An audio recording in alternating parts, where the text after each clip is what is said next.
mysteries. There was a young man who'd studied the knowledge of the world.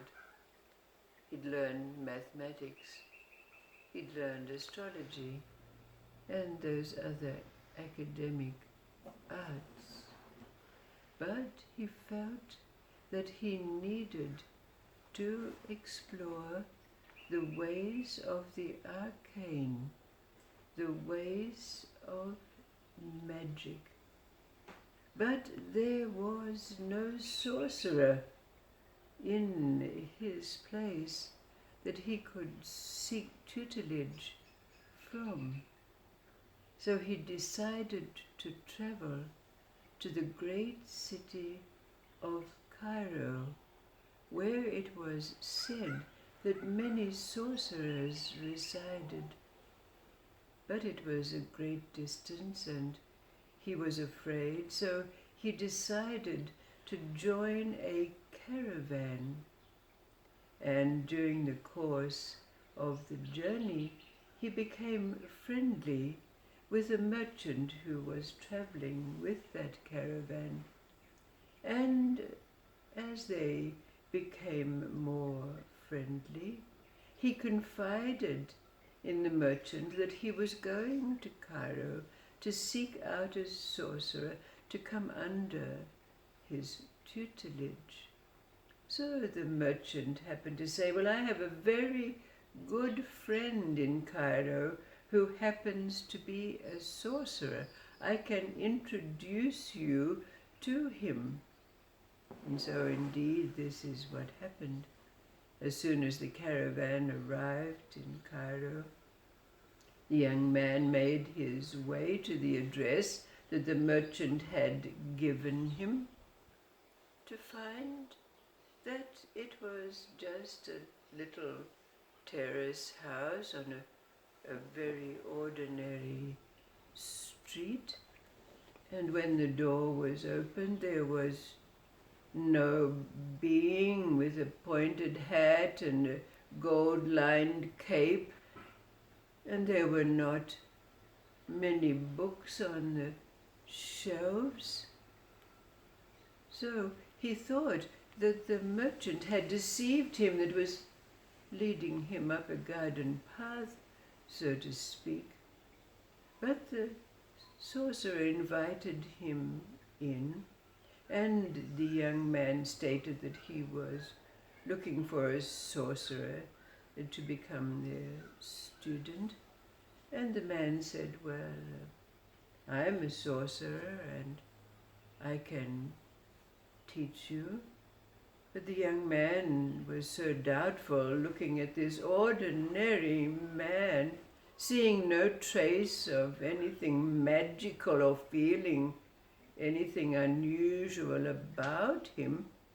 So he stumbled along, saying, "Well, I was thinking that perhaps I could find a sorcerer who was more of my age."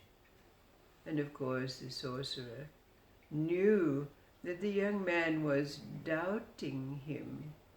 So he said to the young man, well, please stay with me for the evening. It's quite late now, and tomorrow I'll introduce you to a young man who is a sorcerer and can teach you." So the sorcerer, and of course as they were making conversation, said, "Well, I have a very fine bottle of aged wine here. Would you share that with me?" So the bottle was opened, and the young man agreed that this was a very, very delightful vintage. But then the sorcerer got up to go to prepare a meal for them, when there was a knock on the door. And so the sorcerer asked the young man would he please answer the door for him. But when the young man got up to go to the doorway, he found that in the space between himself and the door, there was this great opening. And so, tripping, he found himself falling in to this gaping chasm and spinning and tumbling down and down and down and down. In fact, it seemed like a whirl because it felt like he was in water, drowning, and just when he thought he couldn't catch his breath anymore, it opened out into a river, a flowing river. But he could swim well, so he didn't drown until the moment came when he was washed up on a bank. And stumbling up the bank, he found himself in this very strange place. Trees, like some kind of garden, but he was exhausted and hungry. But then when he looked, he found that the trees had an abundance of fruit. So he ate his fill, and after that regained his strength somewhat. So he decided to explore this place. But as he was walking through the trees, he found that the trees were forming a maze, a labyrinth, and he became completely lost.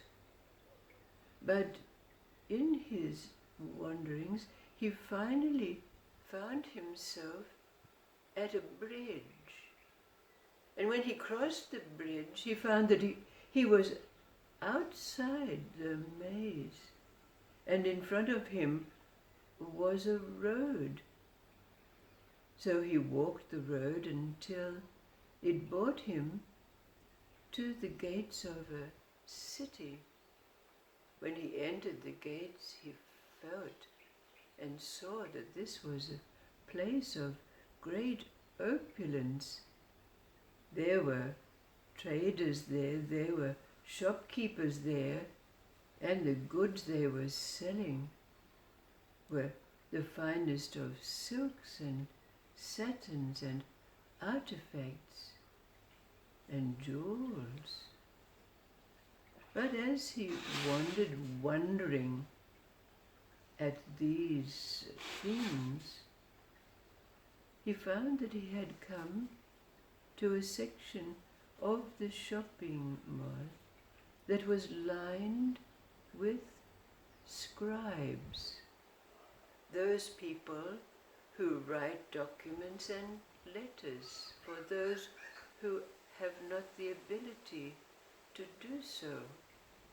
And then the young man saw one young man who had no client standing in front of them. So he approached him and said, "Would you write me a letter to my home?"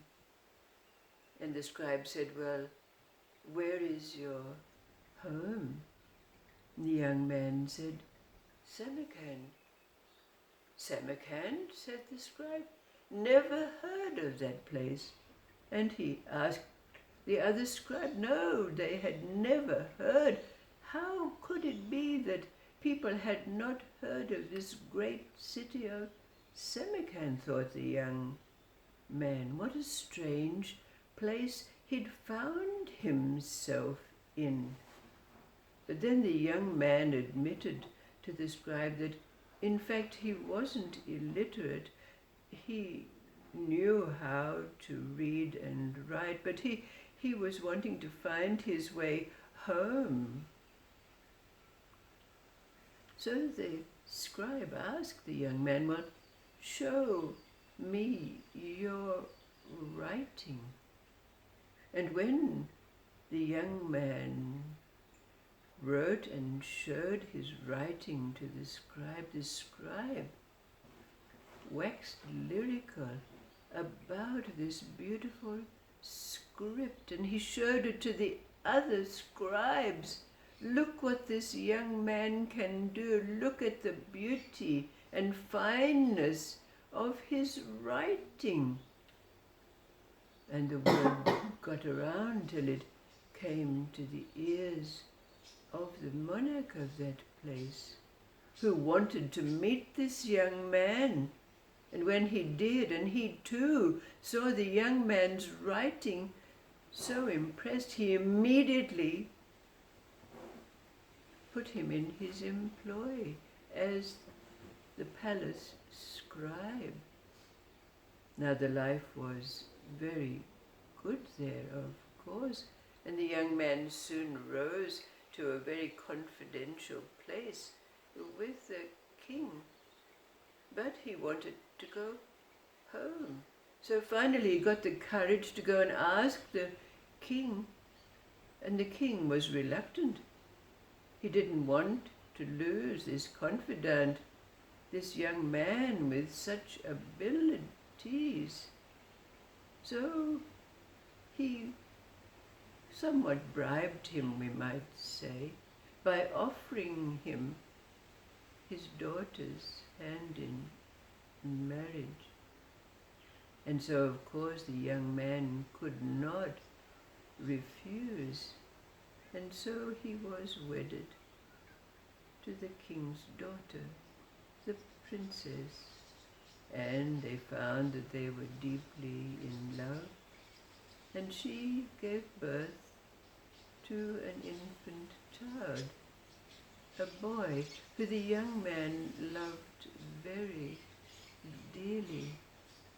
But then one day, when they were in the garden, the young man suddenly heard the distressed cries of his son, and found that his son had fallen into the deep well in their garden without a second thought. The young man dived into the well to save his son. But after flailing around, he found himself standing in the sitting room of the sorcerer, totally not knowing what had happened.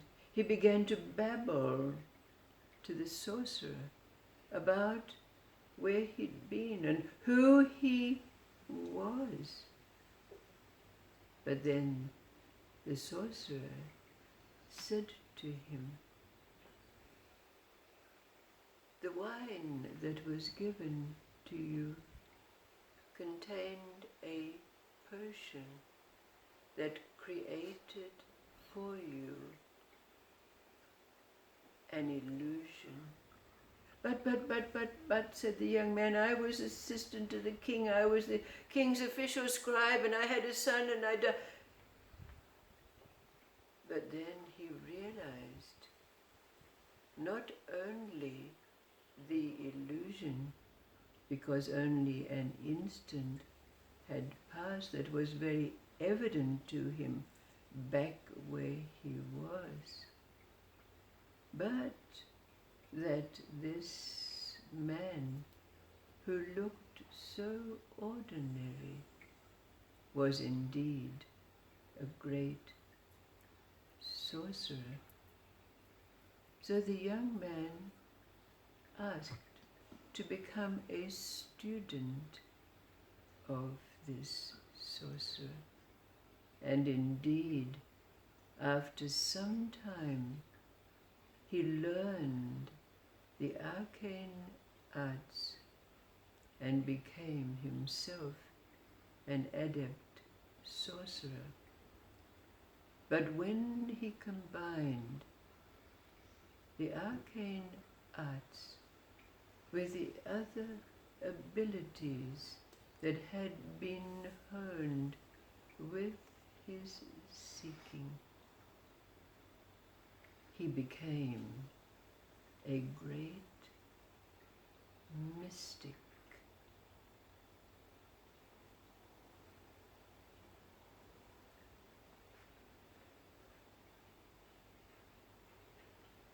in seeking the mystery contained in this story,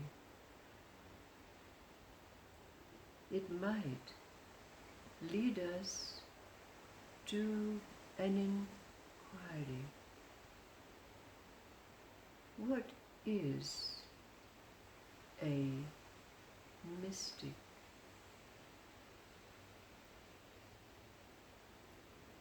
Seeking deep, deep within ourselves,